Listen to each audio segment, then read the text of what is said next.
La ministre de la Cohésion nationale, de la solidarité et de la lutte contre la pauvreté en visite au Conseil supérieur des imams, des mosquées et des affaires islamiques, COSIM.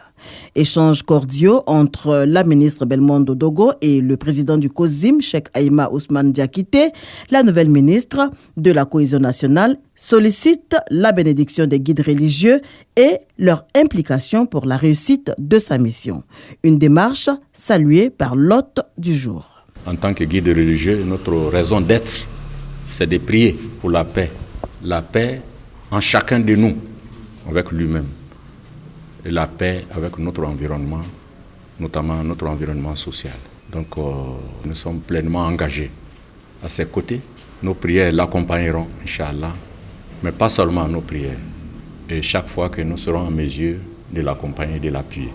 Le 26 octobre dernier, la ministre de la Cohésion nationale, de la solidarité et de la lutte contre la pauvreté rencontrait l'archevêque métropolitain d'Abidjan, Jean-Pierre Cardinal Coutois. Les premiers qui, pour moi, doivent porter la thématique de la cohésion nationale, nous avons d'abord les guides religieux.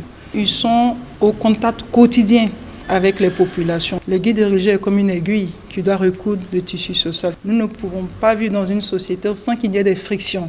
Mais nous devons faire en sorte que ces frictions se règlent en famille et pour nous, l'église, la mosquée reste et demeure une famille. Les guides religieux étant des acteurs clés du processus vers l'unité nationale, Miss Belmondo Dogo entend s'appuyer sur leur contribution pour une Côte d'Ivoire davantage unie, solidaire et paisible.